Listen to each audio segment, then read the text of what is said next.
حیا کی تدفین کے بعد وہ دیر تک اس کی قبر پر بیٹھا رہا تھا۔ سالار نے اسے بمشکل شام کو قبر کے پاس سے اٹھایا اور لا کر گاڑی میں بیٹھ گیا۔ غصہ کرو یار، اسے فرنٹ سیٹ پر بٹھاتے سالار ڈرائیونگ سیٹ پر بیٹھ کر گاڑی سٹارٹ کرنے لگا۔ گاڑی ہسپتال کی طرف موڑ دو۔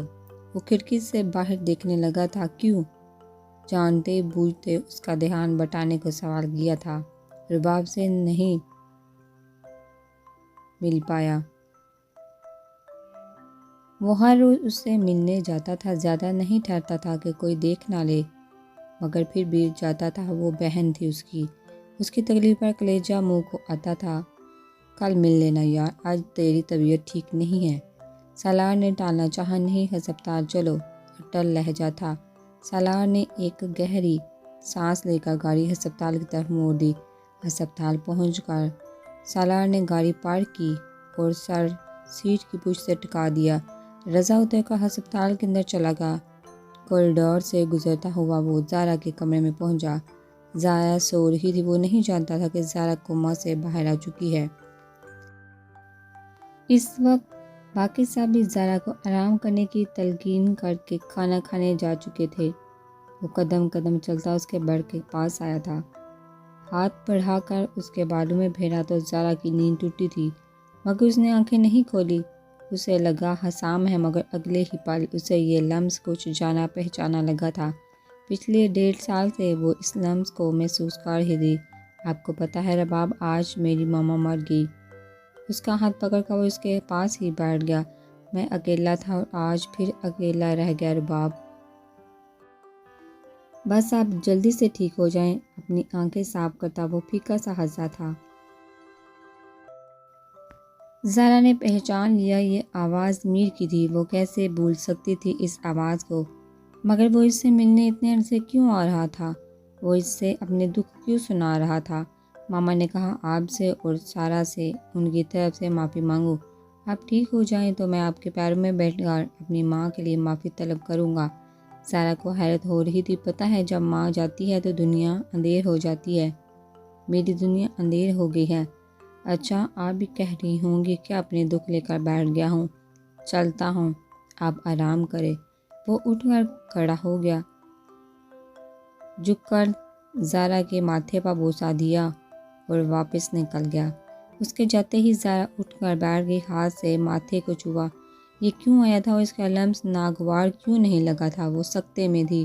وہ مسلسل رضا کے بارے میں سوچے جا رہی تھی کہ وہ کیوں ہمدردی جتا رہا تھا، اور وہ ہمدردی سے زیادہ محبت معلوم ہوتی تھی۔ زارا کو آج ڈسچارج کر کے گھر لایا جا چکا تھا۔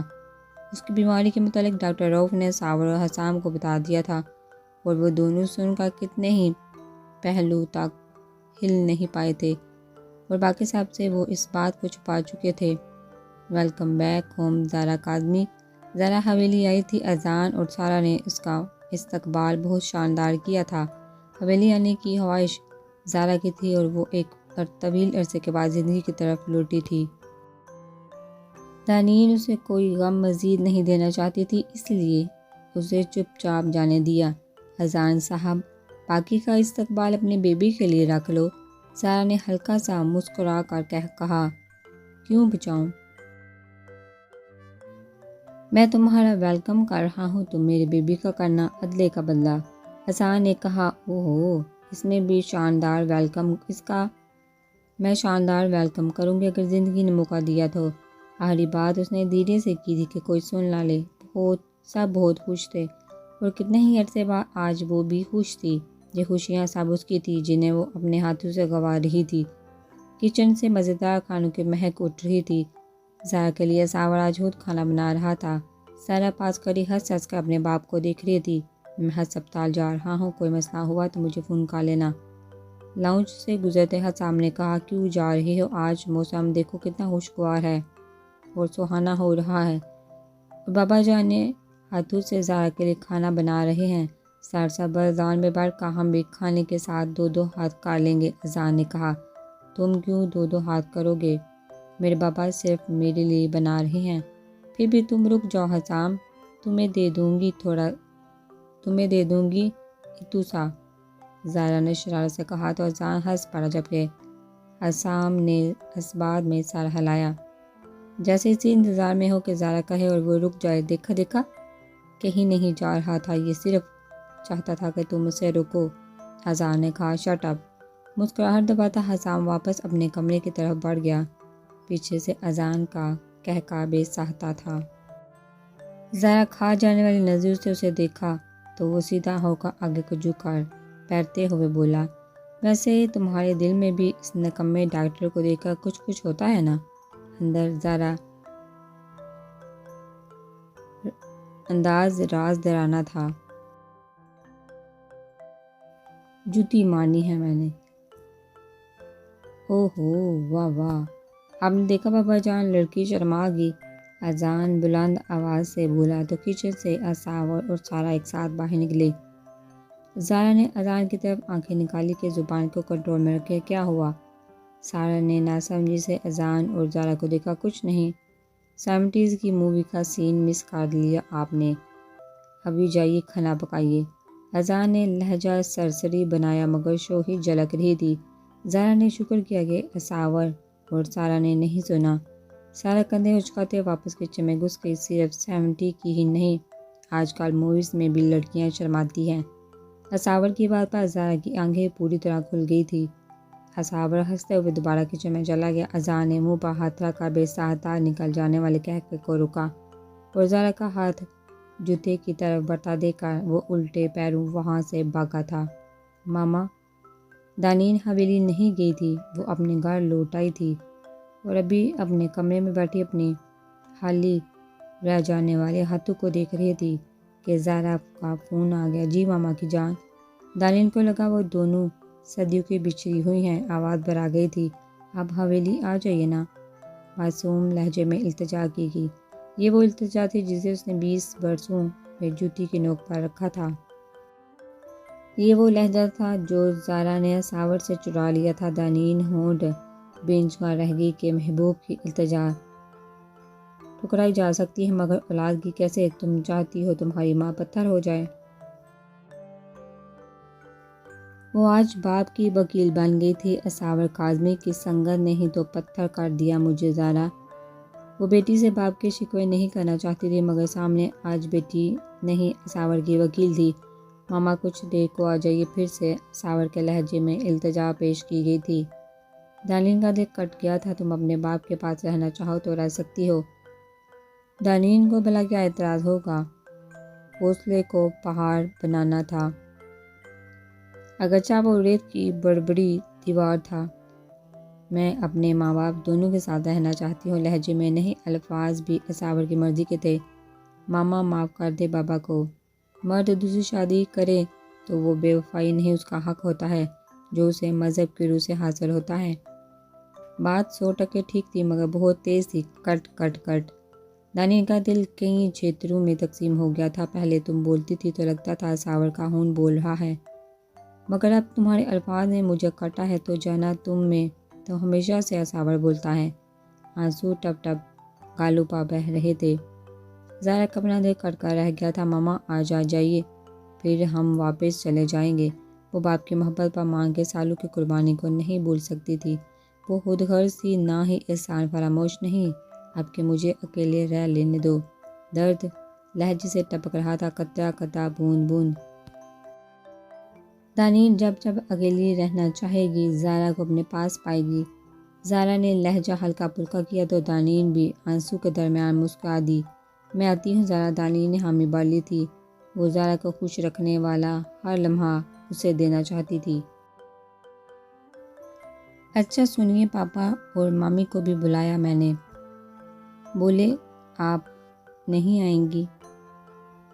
اس لیے وہ بھی نہیں آئیں گے تو اب انہیں کہیے کہ جا رہی ہوں میں، زارا نے کہا اور پھر کچھ باتوں کے بعد فون بند ہو گیا تو دانین تیار ہونے لگی۔ شیشے کے سامنے کھڑے ہو کر اس نے اپنا جائزہ لیا۔ سفید گھٹنوں تک کا ٹی شرٹ کے ساتھ سفید ٹراؤزر پہن رکھا تھا۔ ہلکے گلابی رنگ کی شال اس نے اپنے لیے لپیٹ لی تھی۔ ہمیشہ کی طرح بالوں کی فرنچ چوٹی بنی ہوئی تھی جس کے اطراف میں 2-4 لٹیں کسی آوارہ محبوب کی طرح بکھری ہوئی تھی۔ وہ اس عمر میں بھی حاضر جاذب نظر لگتی تھی۔ ایک آخری بار زارا کے لیے حویلی جانے کا وعدہ خود سے کر کے وہ کمرے سے نکل آئی تھی۔ سامنے ہی لاؤنج میں سوموزیدنی اور سادی تیار کھڑے تھے۔ انہیں ذرا فون کر کے دانین کی رضامندی کا بتا چکی تھی۔ واؤ پوپو، یو لکنگ سو گارجیس۔ اسے دیکھتے ہی فوراً زینی نے کہا تھا۔ زینی ہمیشہ اسے ایسے کمنٹ دیتی تھی۔ دانین نے ذرا سا مسکرا کر اسے دیکھا اور پھر سب حویلی کے لیے نکل گئے۔ کاظمی حویلی میں آج جیسے زندگی لوٹ کر آ گئی تھی۔ کچن سے خوشبوئیں اٹھ رہی تھی۔ دانین بھی آ گئی تھی۔ حسابہ نے آج سب کے لیے خود کھانا بنایا تھا اور سارا نے اس کی ہیلپ کی تھی۔ کاظمی حویلی کے سرسبز لان میں بچھی کرسی پر سب نے بیٹھ کر بے تکلف کھانے کا لطف اٹھایا تھا۔ بابا کھانے سے فارغ ہو کر صابر فریش ہونے اپنے کمرے میں چلایا تھا کہ زارا بھی تھوڑی دیر بعد کمرے میں داخل ہوئی۔ جی بچے، حسابہ نے محبت بھرے لہجے میں کہا، میں اور ماما واپس ترکی جا رہے ہیں۔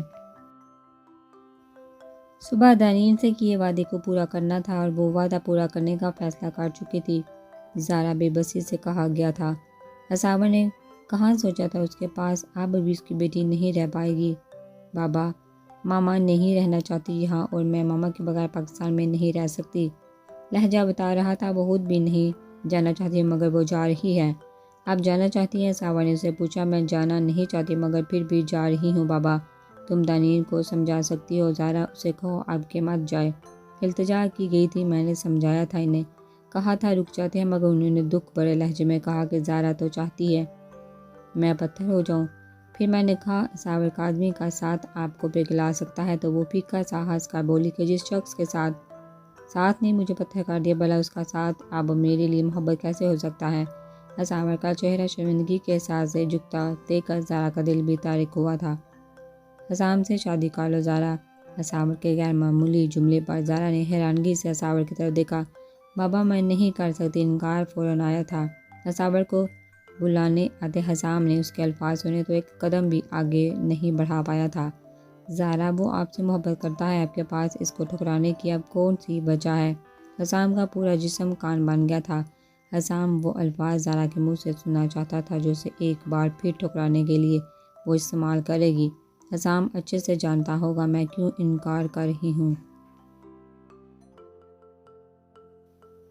ادھر ادھر دیکھتے ہوئے وہ بولی تھی۔ حسام کو حیرت ہوئی کہ وہ کون سی وجہ ہے جو زارا کے ساتھ وہ جانتا ہے۔ ایسی کون سی وجہ ہے زارا کہ آپ کو حسام پسند نہیں؟ صابر نے کہا ایسا نہیں ہے بابا کہ وہ مجھے پسند نہیں ہے، بس اتنا کہ حسام کی قسمت میں زارا اور زارا کی قسمت میں حسام نہیں ہے۔ ایسا کیوں؟ صابر کا لہجہ تھوڑا تیز ہوا تھا۔ کیونکہ جینے کے لیے زیادہ وقت نہیں ہے میرے پاس، کچھ دن یا کچھ مہینے میرا دل کام کرے گا اور پھر بند ہو جائے گا۔ وہ جو مجھے پا کر کھو دینے کا دکھ ہوگا وہ کھو کر کھو دینے سے کم ہوگا۔ وہ رو پڑی تھی۔ صابر نے ڈبڈباتی آنکھوں سے اپنی بیٹی کو دیکھا جس کے اندر جینے کی خواہش تھی مگر وقت نہیں تھا۔ حسام نے بے احتیاط اپنے ماتھے کو چھوا تھا کہ جو بات صرف وہ اور صابر جانتے تھے اور انہیں لگتا تھا کہ صرف وہی جانتے ہیں، اس بات سے تو زارا بھی واقف تھی۔ حسام آہستگی سے دروازہ دھکیلتا اندر داخل ہوا۔ اسے دیکھا زارا نے فوراً سے اپنے آنسو روکے تھے۔ کچھ نہیں ہوگا، تمہیں ہارٹ ٹرانسپلانٹ کروانا ہوگا، تمہارا اور مجھے یقین ہے بہت جلد ٹرانسپلانٹ کے لیے ہارٹ مل جائے گا۔ وہ امید دینا چاہتا تھا زارا کو، صابر کو اور خود کو، اور اگر نہیں ملا تو زبردستی زندہ رکھ سکتے ہو مجھے، زارا نے کہا۔ زارا یقین رکھیں بیٹا، آپ کا ٹرانسپلانٹ ضرور ہوگا اور آپ بالکل ٹھیک ہو جائیں گی۔ صابر کا لہجہ ایک دم سے بہت زیادہ ٹھوس اور پر امید ہو گیا تھا۔ جی بابا کی جان، بالکل زارا ٹھیک ہو جائے گی۔ حسام جیسے زبردستی زارا کا حوصلہ بڑھانے کو مسکرایا تھا۔ تم کیوں اپنی زندگی برباد کر دینا چاہ رہے ہو؟ زارا نے اس کی زبردستی کی مسکراہٹ پر آنکھیں ٹکاتے ہوئے کہا، میری زندگی ہے جو چاہے کروں۔ وہ شرارت سے بولا کہ زارا کا منہ ٹھیک ہو جائے۔ حسام نے آگے بڑھ کر زارا اور حسام کو گلے لگا لیا۔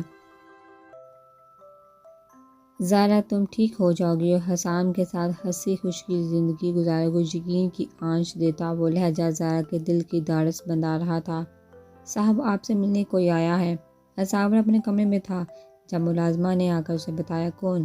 صابر نے پوچھا۔ اپنا نام میر بتایا ہے، آپ سے ملنا چاہ رہی ہے۔ ملازمہ نے بتایا۔ اچھا بٹھاؤ اسے، میں آتا ہوں۔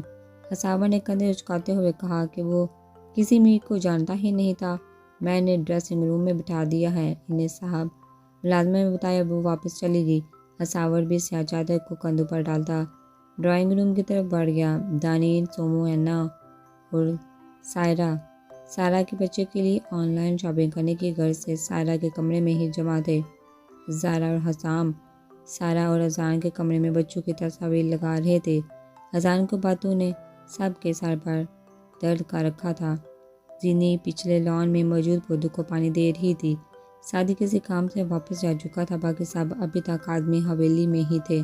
اصاور کو اس وقت اپنی حویلی بہت مکمل اور آسودہ لگی تھی، مگر یہ آسودگی ہمیشہ کے لیے تو نہیں تھی۔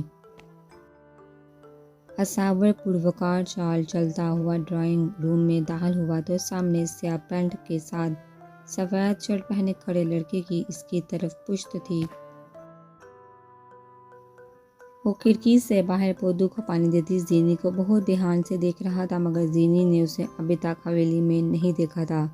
ایکسکیوز می، اصاور اس کا دھیان کہیں اور دیکھ کر کھنکھارا تھا۔ بین نے سر جھٹک کر زینی سے نظر ہٹائی اور آہستہ سے چلتا اصاور کو ایک پل کو لگا کہ وہ اپنا ہی عکس اپنے سامنے دیکھ رہا ہے۔ پل بھر کو وہ ٹھٹکا تھا، پھر سر جھٹکتا وہ صوفے کی طرف بڑھ گیا۔ السلام علیکم، میر نے ہلکا سا سر کو جھکا کر اصاور کو سلام کیا۔ اصاور کے دل کو جانے کیوں کچھ الگ ہونے کا احساس ہو رہا تھا۔ اس نے بہت غور سے میر کی طرف دیکھا اور سر کے اشارے سے سلام کا جواب دے کر اسے بیٹھنے کو کہا اور خود بھی اس کے سامنے پڑے صوفے پر براجمان ہو گیا۔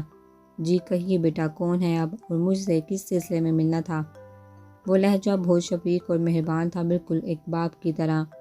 میر کا دل چاہا وہ کچھ بھی نہ بولے، بس وہ اٹھ کر اپنے باپ کے گلے لگ جائے۔ میری ماں کی آخری خواہش تھی کہ بس ایک بار اصاور کا آدمی اپنے منہ سے کہہ دے کہ اس نے معاف کر دیا تو اگلا جہاں سدھر جائے گا۔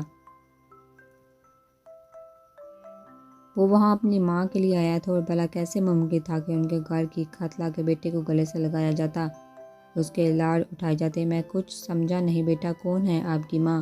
اصاور نے ناسمجھی سے اسے دیکھا۔ اصاور کے منہ سے لفظ بیٹا سننا اسے بہت بھلا لگ رہا تھا۔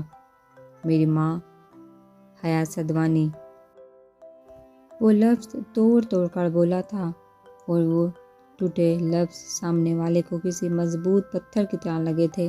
وہ تڑپ کر اٹھ کھڑا ہوا تھا۔ میں جانتا ہوں میری ماں ایک قاتلہ ہے، مگر معاف کر دینے سے آپ کا ظرف بڑا ہو جائے گا۔ وہ بھی اٹھ کھڑا ہوا تھا۔ اصاور نے ابرو اٹھا کر اس خوب رو نوجوان کو دیکھا جو جانتا تھا اس کی ماں ایک قاتلہ ہے، اور اس آگاہی کا دکھ اس کے چہرے پر اجلے حروف سے رقم تھا۔ میں نے اسے معاف کیا۔ اصاور نے آنکھوں کی نمی کو انگلی سے صاف کیا۔ بھلا مرے ہوئے کو معاف نہ کر کے کیا ہی کر لیتا وہ؟ میر کو ترس آیا تھا اس شخص پر جسے اس کی ماں نے مکمل برباد کر دیا تھا، اور وہ ایسی بربادی تھی جس نے اس کی آنکھوں میں ویرانی بھر دی تھی۔ زرینہ ڈرائنگ روم میں کون ہے؟ زینی کچن میں چائے بنانے آئی تو زرینہ کو ٹرے سیٹ کرتے دیکھا پوچھا۔ پتہ نہیں بی بی جی، کوئی میر صاحب آئے ہیں، بڑے سونے ہیں جی، بالکل اپنے اصاور صاحب کی طرح لگتے ہیں، زینی نے چہکتے ہوئے کہا۔ زرینہ نے چہکتے ہوئے کہا۔ زینی اسے نظر انداز کر دی، اپنے لیے کپ میں چائے نکالنے لگی۔ بی بی جی ذرا یہ چائے لے جائیے ڈرائنگ روم میں، میں گئی تو یہ نوڈل خراب ہو جائیں گے اور پھر اذان صاحب مجھے خراب کر دیں گے، زرینہ نے معصوم سی شکل بنا کر کہا تو زینی نے اس بات میں سر ہلایا اور اپنا کپ شیلف پر رکھ کر چائے کی ٹرالی لیے ڈرائنگ روم کی طرف بڑھی۔ ڈرائنگ روم میں وہ داخل ہوئی تو سامنے اصاور کے ساتھ ایک اور جانے پہچانے چہرے کو دیکھ کر وہ ٹھٹکی تھی۔ تم جہاں اس کی حویلی میں موجود زینی کو بہت عجیب لگتی تھی۔ آپ جانتی ہیں اسے زینب بیٹا؟ اصاور نے زینی کے چہرے کے اتار چڑھاؤ محسوس کر لیے تھے۔ نہیں بابا جان، میں نہیں جانتی، شاید نظر کا دکھ ہے یہ، زینی کا لہجہ تلخ ہوا تھا۔ میں اینا خالہ سے ملنا چاہتا ہوں۔ اس نے اصاور کی طرف دیکھا تھا۔ زینی کو حیرت پر حیرت ہو رہی تھی۔ اصاور نے اس بات میں سر ہلایا اور موبائل سے ایک میسج اینا کو کر دیا۔ تھوڑی دیر میں اینا، دانیل، سومو اور سائرہ کے ہمراہ ڈرائنگ روم میں داخل ہوئی۔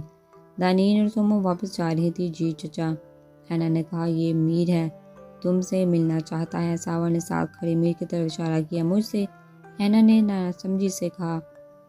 میر تو بس اسے دیکھے جا رہا تھا، وہ اس کی ماں کی بہن تھی، وہ بالکل اس کی ماں کی طرح تھی۔ اسے دیکھ کر میر کی آنکھیں بڑھ آئی تھی۔ دل نے پکار پکار کر کہا تھا کہ میر تیری ماں مری نہیں ہے، دیکھ سامنے کھڑی ہے، یہ حیا کا بیٹا ہے۔ حساور نے کہا تو اینا نے حیرانی سے اس لمبے چوڑے مرد کو دیکھا۔ تم حیا ابی کے بیٹے ہو؟ وہ یقین کر لینا چاہتی تھی یا وہ سمجھ نہیں پایا۔ نہیں، میں آپ کی محبت کی قاتلہ کا بیٹا ہوں۔ وہ رو دیا تھا۔ زینی نے اس کی آنکھوں سے آنسو نکلتے دیکھا تو دل ڈوب ڈوب کا ابھرا، مگر وہ ابھی تک کچھ سمجھ نہیں پا رہی تھی وہ کہاں ہے۔ اینا چاہ کر بھی اپنے لہجے کو نفرت میں نہیں لپیٹ سکتی تھی۔ وہ مر چکی ہیں، اگرچہ دانین کی زندگی برباد کر دینے کی ذمہ دار حیا تھی، مگر دانین کو پھر بھی افسوس ہوا تھا۔ اینا کی آنکھوں سے کئی آنسو ایک ساتھ نکلے تھے۔ وہ سب کچھ بھلا کر آگے بڑھی اور میر کے گلے لگ گئی۔ دونوں کتنی ہی دیر روتے رہے تھے۔ ایک بات پوچھوں؟ دانین کو کچھ کھٹک رہا تھا، شاید میر کی شکل اور صورت اس کے نئے نقش۔ جی پوچھے۔ اس نے اینا سے الگ ہو کر اپنے آنسو صاف کیے۔ تمہارا باپ کہاں ہے؟ سوال غیر متوقع تھا۔ وہ گھبرایا تھا کہ وہ یہاں اپنی پہچان کروانے نہیں آیا۔ جواب میں وہ چپ رہا تھا۔ اینا نے سائرہ کو اشارہ کیا کہ دانین کو بولو مت پوچھے ایسے سوال جس کا جواب بہت تکلیف دہ ہو۔ تم نہیں بتانا چاہ رہے، مگر تمہارا ہر نقش، تمہاری باڈی لینگویج بتا رہی ہے کہ تم۔ اپنی بات ادھوری چھوڑ کر دانین نے طنزیہ نظر سے حساور کی طرف دیکھا۔ حساور کو بھی جھٹکا لگا تھا۔ اس نے ایک دم پلٹ کر میر کو دیکھا۔ ہاں، اسے دیکھ کر جو جانی پہچانی شبیہ ذہن میں آ رہی ہے وہ اس کی اپنی ہی تو تھی۔ سائرہ نے بھی سر تا پیر میر کو دیکھا اور آنکھیں بند کر لی تھی۔ اینا کی گردن میں گلٹی ابھر کر معدوم ہوئی تھی۔ زینی کو کچھ سمجھ نہیں آ رہا تھا کہ وہاں کیا ہو رہا ہے۔ حسام، سارا، زارا اور اذان بھی باتیں کرتے ڈرائنگ روم میں داخل ہو گئے تھے۔ تم؟ حسام اور زارا ایک ساتھ بولے تھے، پھر دونوں نے رک کر ایک دوسرے کو دیکھا۔ تم اسے جانتے ہو؟ سائرہ نے حسام سے پوچھا۔ ہاں، یہ زینی کا دوست ہے۔ حسام نے زینی کی طرف دیکھا جس کے چہرے پر الجھن ہی الجھن تھی۔ سومو نے زینی کی طرف دیکھا، مگر وہ خود اتنی کنفیوز تھی کہ ان کو کیا جواب دے پاتی۔ کون ہے یہ؟ سارا نے پوچھا۔ میر نے سر جھکا لیا۔ وہ دیکھ چکا تھا کہ وہ نہ بھی بتاتا سب اسے پہچان رہے ہیں۔ تو اس نے اپنی پہچان بتانے کا فیصلہ کر لیا۔ میں رضا میر کاظمی ہوں، حساور کاظمی اور حیا سدھوانی کا بیٹا۔ ایک آسمان تھا جو سر پر ٹوٹ کر گرا تھا۔ حساور نے پھٹی پھٹی آنکھوں سے میر کے جھکے سر کی طرف دیکھا۔ دانین کی آنکھوں نے طنز کے تیر برسائے کہ پتہ نہیں کہاں کہاں اولادیں رلتی پھر رہی ہیں تمہاری۔ سب کو لگ رہا تھا کہ وہ غلط سن رہے ہیں، اور زارا کو میر کی نفرت، پھر اس کی محبت، اس کا وہ محبت بڑا شفیق سا لمح سب یاد آیا۔ تم میرے بابا کے بیٹے ہو؟ سب سے پہلے زارا اس کی طرف آئی تھی۔ حساور صوفے پر ڈر گیا کہ 20 سال بعد زارا ملی تھی اور اب پھر سے نفرت کرے گی۔ ہاں، میر نے گردن ہلائی۔ تو اسی لیے تم نے وہ سب کیا تھا، تم نے اپنے بدلے کے لیے مجھے استعمال کیا۔ زینی چیخی تھی۔ سب اس کی طرف متوجہ ہوئے۔ نہیں، میں نے نہیں کیا وہ سب، اور خدا کی قسم میں نے تمہارا استعمال نہیں کیا، وہ تڑپ کر بولا تھا۔ زینی کی آنکھوں میں اپنے لیے نفرت دیکھ کر دل جیسے مر رہا تھا۔ میں یہاں اپنی پہچان ظاہر کر کے آپ سب کو دکھ دینے نہیں آیا، میں تو اپنی مری ہوئی ماں کے لیے معافی کا کشکول لے کر آیا تھا۔